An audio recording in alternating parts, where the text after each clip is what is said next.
Shalom Bapak Ibu. Baik, kita akan belajar firman Tuhan. Mari buka bersama dengan saya Roma pasal 12. Ayat yang ke-12. Kita akan belajar ada satu isi hati Tuhan di sini untuk kita perhatikan baik-baik. Roma pasal 12 ayat yang ke-12. Demikian firman Tuhan saya bacakan. Bersukacitalah dalam pengharapan, sabarlah dalam kesesakan dan bertekunlah di dalam doa. Sekali lagi. Bersukacitalah dalam pengharapan, sabarlah dalam kesesakan dan bertekunlah di dalam doa. Saudara, saya ada mengamati dua kisah. Yang pertama adalah seorang wanita yang saya doakan di ruangan ICU karena menjangan. Ibu ini, anak ini minum racun serangga karena putus pacar. Lalu saya katakan, Mbak, hidupmu itu masih panjang. Gak usah berpikir pendeklah dengan gara-gara diputus pacar kamu mengakhiri hidup seperti ini.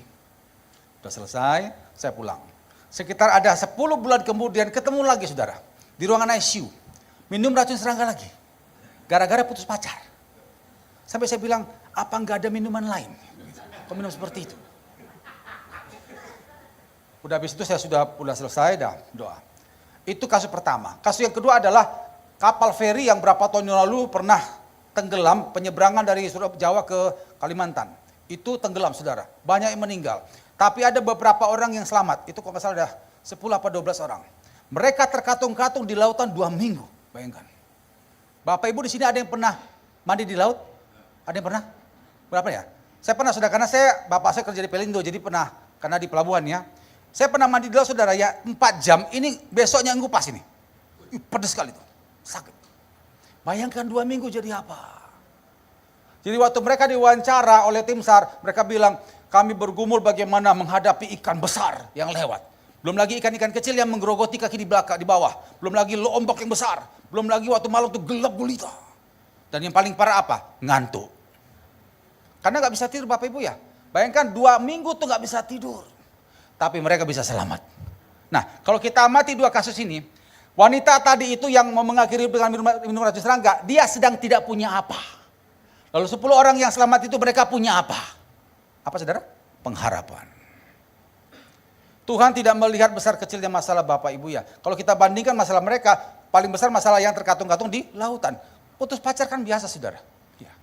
Tapi kalau kita sudah tidak punya pengharapan, masalah kecil pun tidak akan selesai. Yes. Tapi kalau kita punya pengharapan, ada masalah besar, pasti selesai. Amin Bapak Ibu. Nah, saudara, pengharapan itu sama seperti sebuah lilin yang kecil yang bersinar di gudang yang gelap yang besar. Itu pengharapan. Pengharapan adalah satu sikap yang percaya bahwa Tuhan pasti bertindak sekalipun kita belum melihat jalannya. Itu pengharapan. Ada seorang profesor mengadakan percobaan terhadap 2 ekor tikus. Mau dilihat kemampuannya, daya tahannya berenang di akuarium. Ada 2 akuarium ya. Dikondisikan semua sama. Airnya sama, ukurannya semua sama. Tikus yang diuji coba juga dua-dua sama. Usianya, jenisnya semua sama. Yang membedakan adalah akuarium yang satu ditutup rapat tidak ada cahaya. Yang satu ditutup rapat dikasih lubang dikit ada cahaya. Dilihat mereka berenang berapa lama di sana. Nah ternyata yang ditutup rapat tidak ada cahaya lebih cepat mati. Tapi yang dikasih lubang dikit ada cahaya lama matinya. Kenapa? Pengharapan. Yang tidak ada cahaya dia putus harapan. Mau kemana coba? Udah gelap. Udah mau kemana gak ada lubang. Akhirnya apa? Tawar hati mati dia. Tapi yang dikasih lubang ada cahaya dia berpikir ini ada lubang ini. Aku bisa lolos ini. Pengharapan itu mau dia semangat bisa lama bertahan berenang di air saudara. Makanya orang yang punya pengharapan lihat daya tahannya lebih kuat. Amin Bapak Ibu. Yes. Nah hari ini kita berbicara tentang pengharapan. Karena di pengajaran kita akan masuk ada 3 bagian besar agar kita punya pemahaman tertata dengan baik. Kita masuk yang pertama. Kepada siapa Anda berharap? Berbicara tentang pengharapan, kepada siapa engkau berharap? Kepada siapa pengharapan itu ditujukan? Saudara, saya temukan ada 5 kekuatan di dunia ini yang kepadanya manusia berharap. Yang pertama adalah uang. Uang punya kekuatan. Kita yakini pasti sama Bapak Ibu ya, punya uang banyak dengan uang sedikit itu beda. Uang punya kekuatan. Kalau kita punya uang banyak rasanya wah mantap. Tapi saya mau beritahu Bapak Ibu, ada banyak hal dalam hidup ini yang paling penting gak bisa dipenuhi dengan hadirnya uang. Coba saya tanya Bapak Ibu ya, kira-kira lebih bahaya mana? Lebih bahaya mana? Perut kosong atau batin kosong?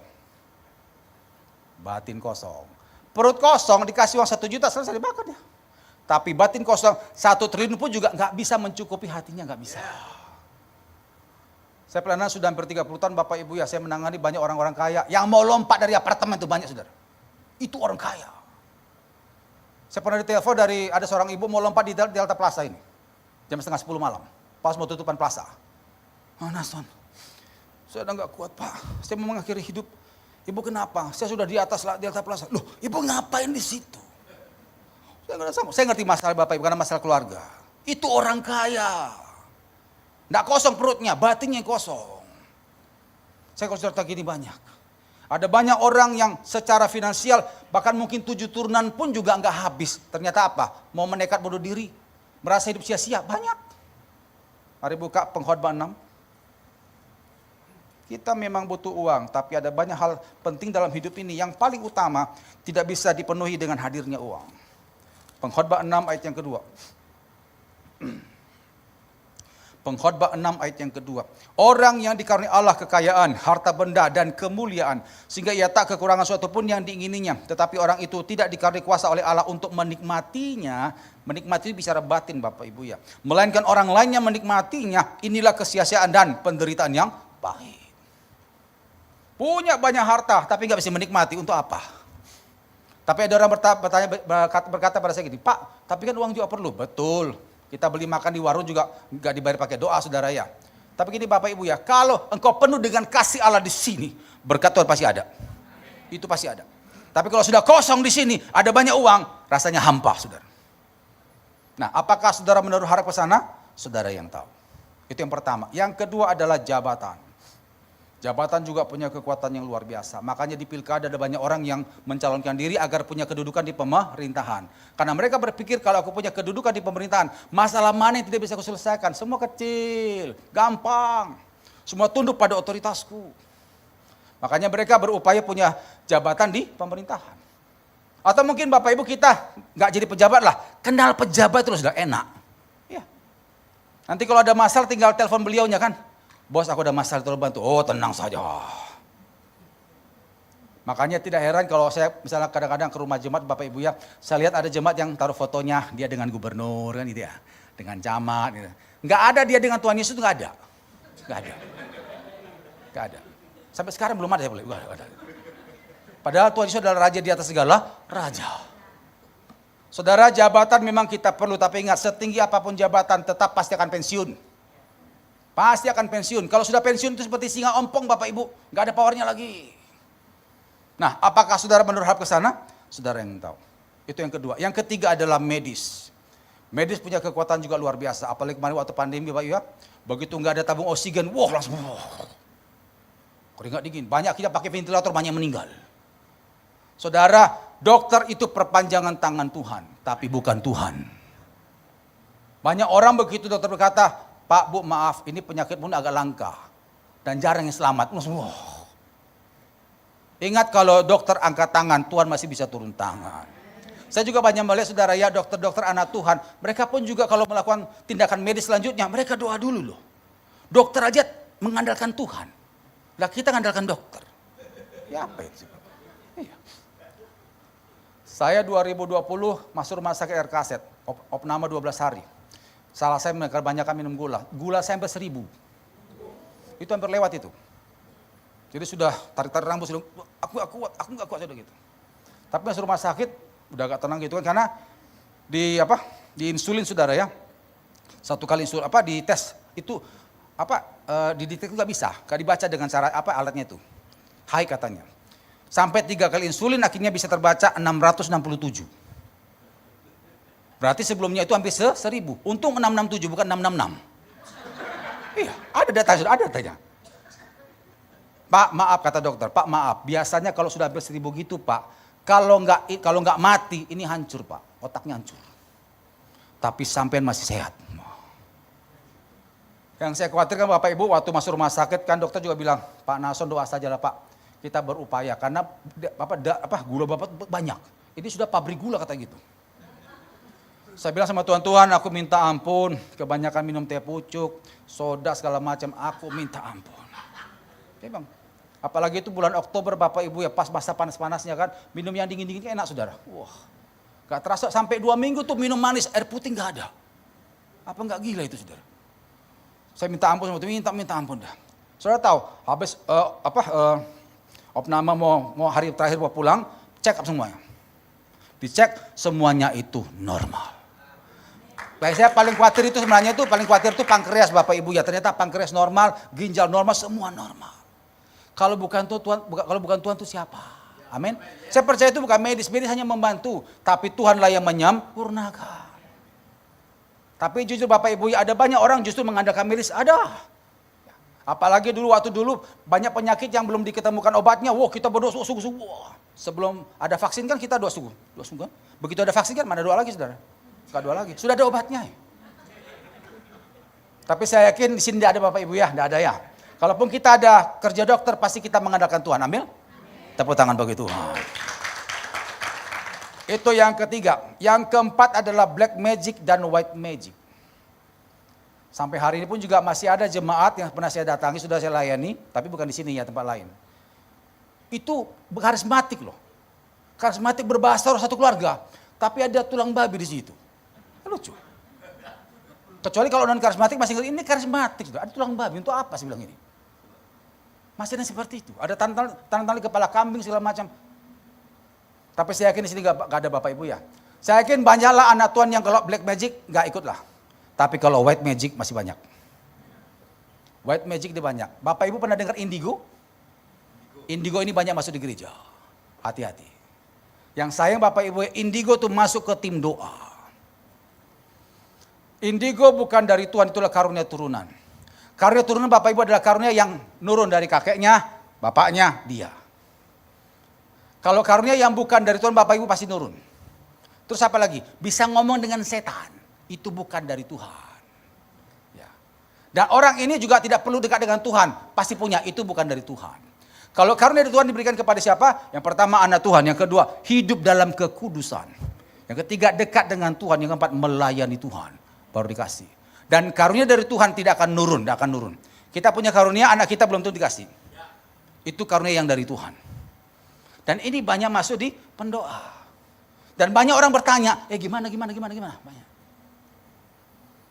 Saya pernah saudara doakan ada satu anak, satu keluarga di Mojokerto. Kebetulan keluarga ini, kalau misalnya mau mengembangkan pabriknya, itu pasti nanya anak sama cucunya, indigo. Nyo ini gimana nyo?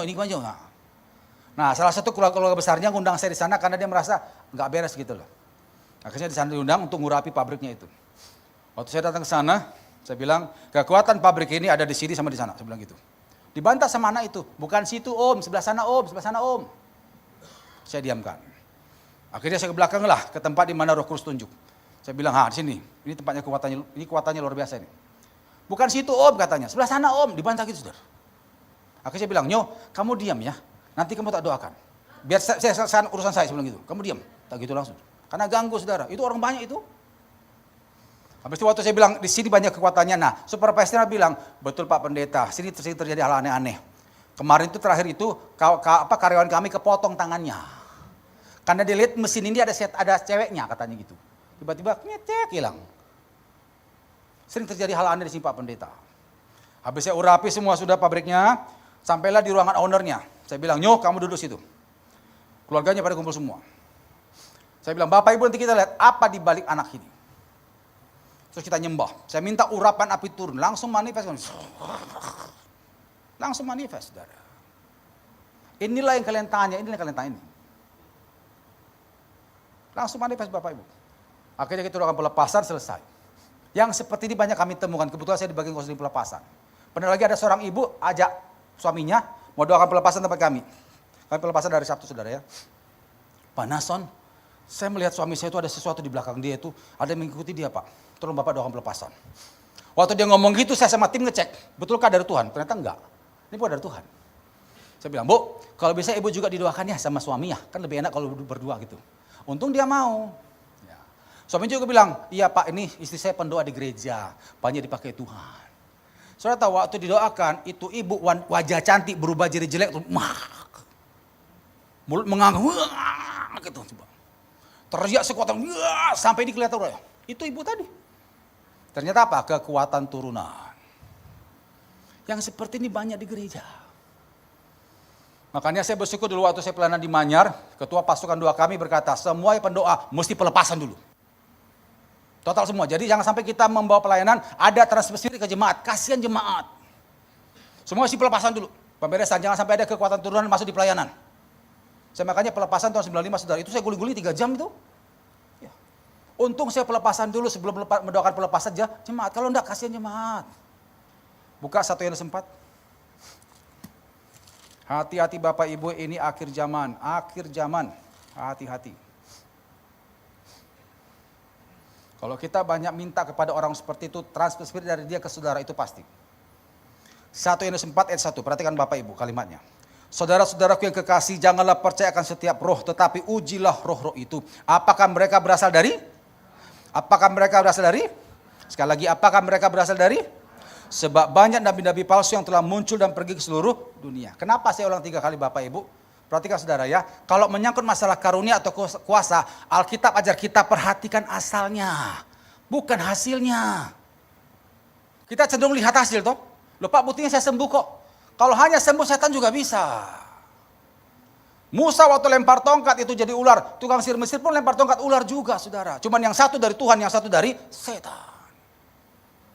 Waktu Tuhan percayakan 10 tulah kepada Musa untuk ditimpakan kepada Firaun. Kira-kira tukang sihir Mesir bisa tiru tulah sampai tulah keberapa? Tulah kedua. Air jadi darah, mereka bisa loh. Itu sungai Nil benar bisa.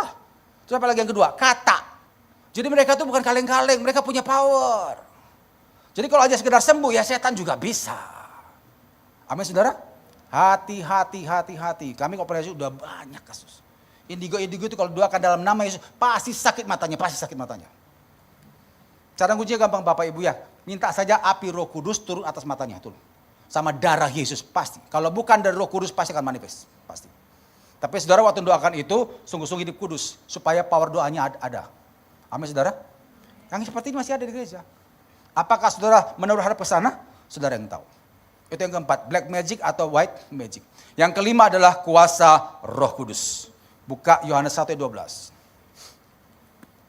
Yohanes 1 ayat 12. Dikatakan di sana, tetapi semua orang yang menerimanya diberinya kuasa supaya menjadi anak-anak Allah, yaitu mereka yang percaya dalam namanya. Dari 5 itu saudara menaruh harap kemana? Ada seorang jemaat bertanya, Pak, kenapa Pak Nason tempatkan Roh Kudus itu yang terakhir? Bukankah itu yang paling besar? Saya jawab, betul. Itu saya tempatkan terakhir bukan karena dia paling kecil, tidak. Tapi karena kita lah yang sering menomor akhirkan Tuhan, bukan? Ya.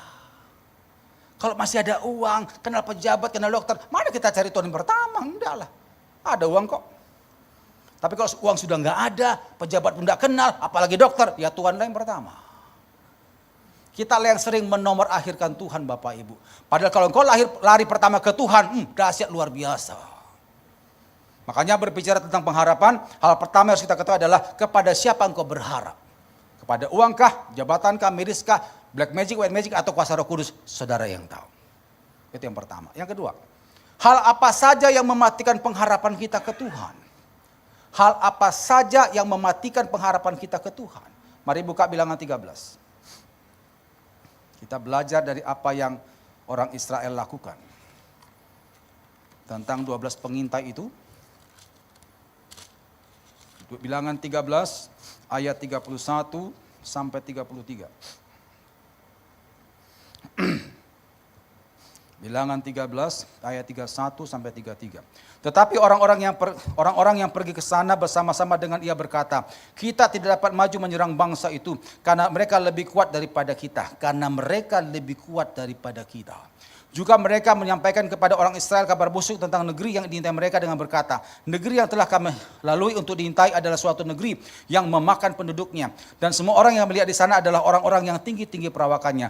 Juga kami lihat di sana orang-orang raksasa, orang enak yang berasal dari orang-orang raksasa. Dan kami lihat dari diri kami seperti belalang. Demikian juga mereka terhadap kami. 12 orang disuruh mengintai tanah perjanjian dan 12 orang itu Bapak Ibu bukan orang sembarangan. Mereka kepala tiap suku. Jadi orang-orang yang diakuilah kemampuannya saudara ya. Nah begitu mereka pulang, mereka berkata apa? Kita tidak bisa, mereka besar, kita kayak belalang. Tidak bisa, tidak bisa.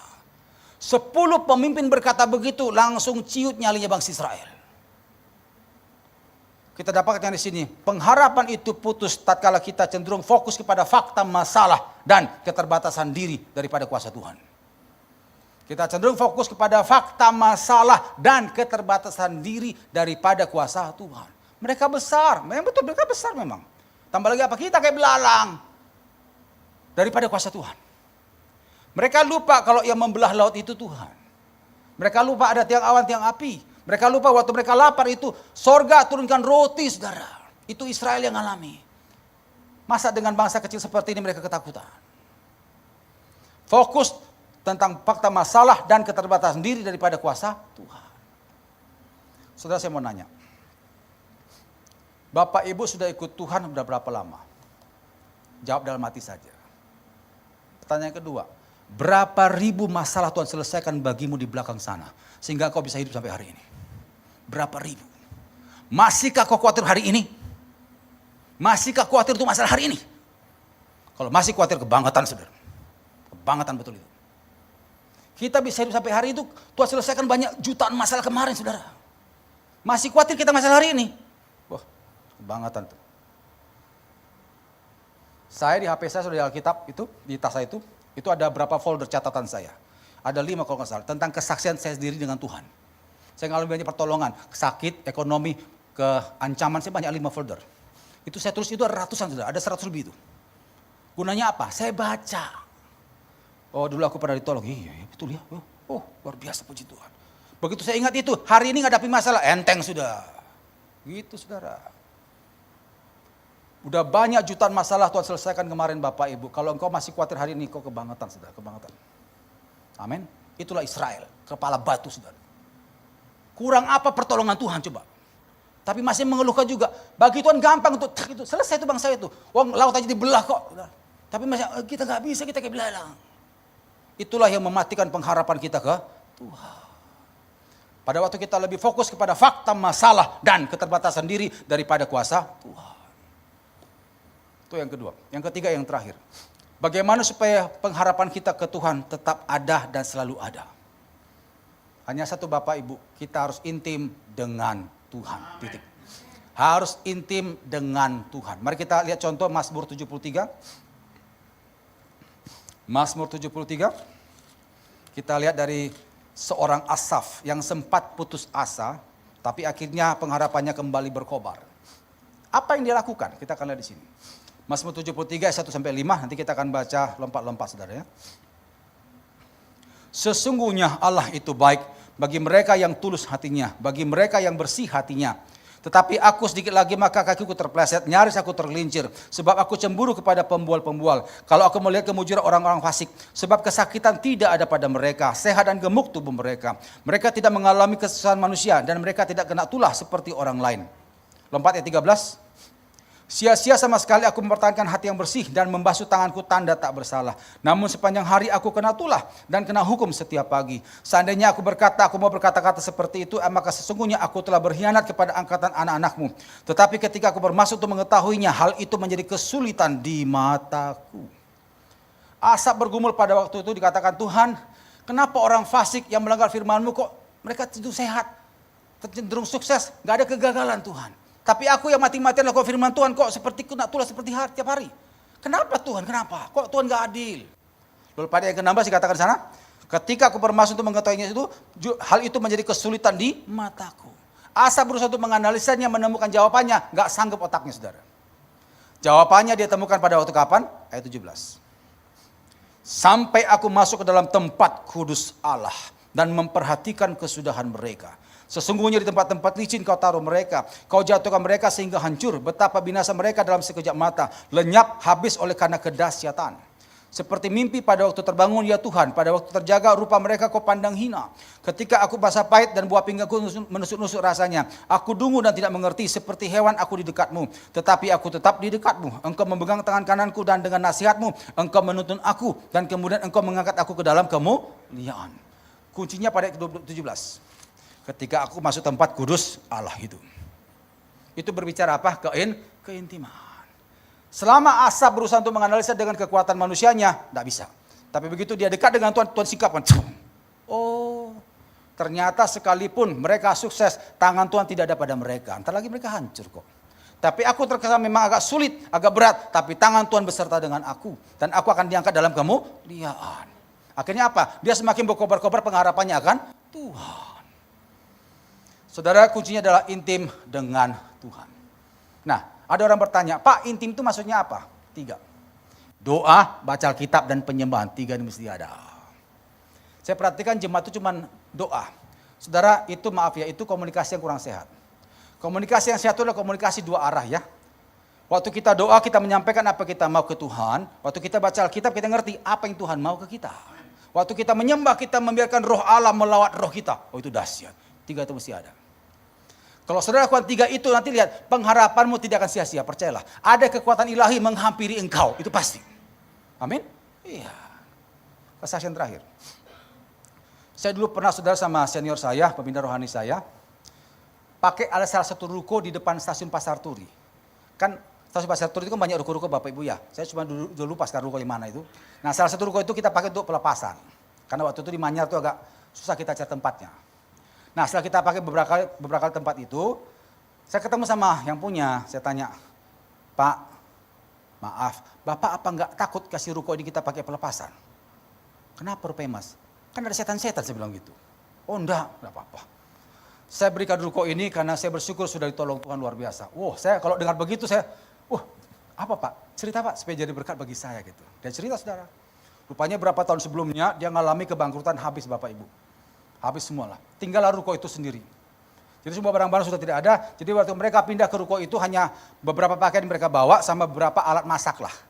Mereka masuk ruko itu kosong melompong, tidur dengan alas koran.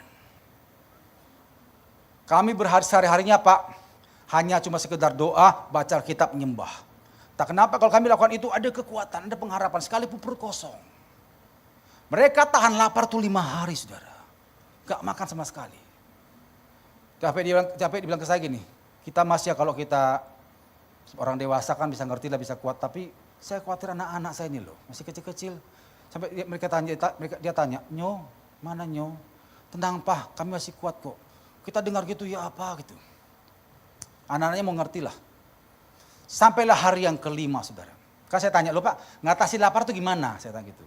Ya kita habis menyembah, 2 puji Tuhan gitu, tidur dah. Jangan kemana-mana, kalau kemana-mana ya lihat makanan lapar katanya gitu. Ya habis itu udah tidur dah. 3 kali menyembah, habis itu tidur.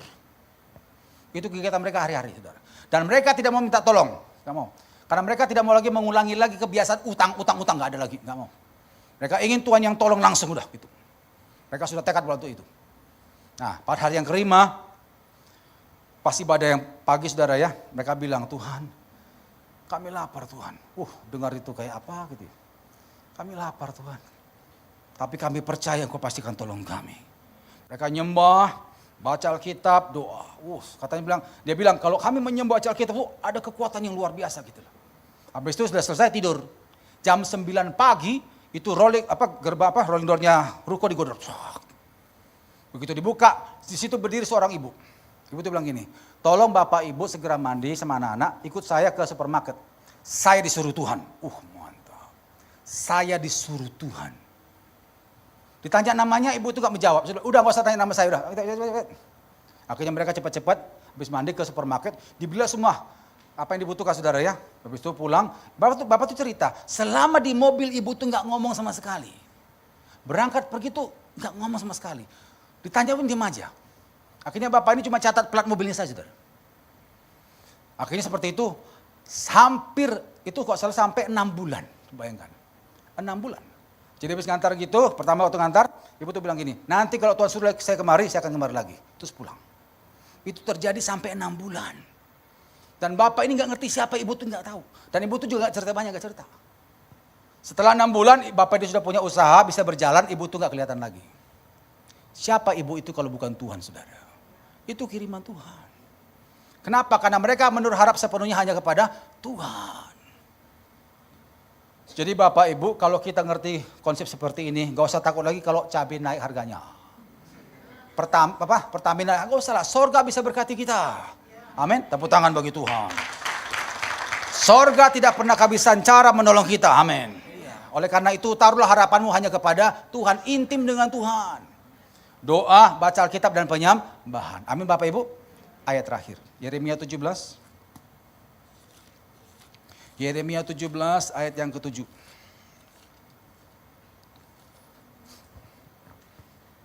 Kalau kita dekat dengan sang sumber kekuatan itu, kita tidak akan pernah lemah. Kalau kita dekat dengan sang sumber berkat itu, kita tidak akan pernah kekurangan. Amin.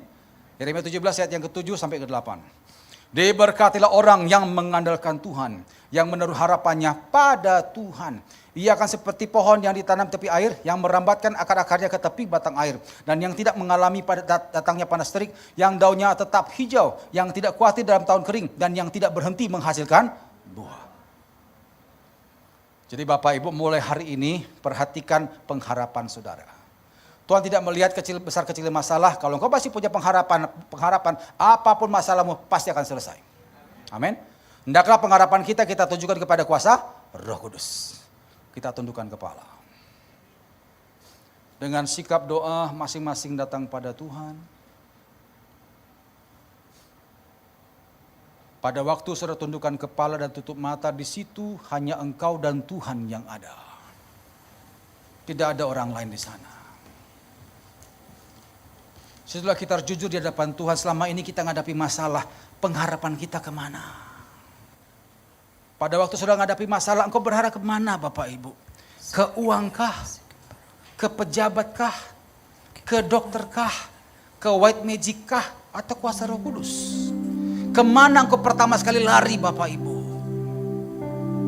Ingat, di luar Tuhan, di luar Roh Kudus, semua kemampuan mereka terbatas. Segala sesuatu yang terbatas itu tidak akan pernah menghasilkan sukacita penuh, tidak akan pernah. Tapi kalau kau lari kepada kuasa Allah yang tanpa batas, maka sukacitamu akan penuh. Mulai hari ini, taruhlah pengharapanmu kepada Tuhan. Dan mulai hari ini, jangan terlalu fokus lihat fakta masalah dan keterbatasan dirimu daripada kuasa Allah yang sudah menyertai engkau selama ini. Ingat, hari ini kita bisa ada karena Tuhan. Udah berapa banyak ribuan masalah kemarin Tuhan selesaikan bagi kita.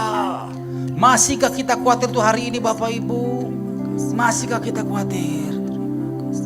Bertobatlah. Hari ini kita bisa ada bukan karena kita, tapi kuat gagah Tuhan yang menyertai kita. Kuasa ilahi yang menyertai kita. Oleh karena itu untuk kedepannya, intimlah dengan Tuhan. Doa, baca Alkitab dan penyembahan. 3 hal itu bukanlah hal yang berat, kita sering lakukan. Doa, baca Alkitab dan penyembahan. Akan terbentuk komunikasi yang sehat dua arah antara kita dengan Tuhan. Dan disitulah akan ada muncul pengharapan yang kuat di dalam hidup saudara. Tuhan, terima kasih untuk firman-Mu yang singkat dan sederhana pada malam hari ini. Biarlah ini boleh kami bawa pulang Tuhan, kami akan tetap berharap hanya pada Tuhan saja. Ampuni kami jika kami seringkali terkadang tidak tahu diri kalau hari ini kami bisa ada, itu karena Tuhan, bukan karena kami. Ampuni kami. Dan bila kami ke depan tetap intim dengan Tuhan, doa, baca Alkitab dan penyembahan. Terima kasih Bapa. Hamba sudah sampaikan apa yang Tuhan mau. Dan hamba terbatas Tuhan. Hamba serahkan kembali kepada Engkau Allah Roh Kudus yang tidak terbatas. Teruskan firman-Mu. Sempurnakan penyampaiannya. Materaikan kebenaran firman-Mu ya Tuhan. Dan berkati kami semua. Di dalam nama Yesus. Haleluya. Amin. Tepuk tangan bagi Tuhan.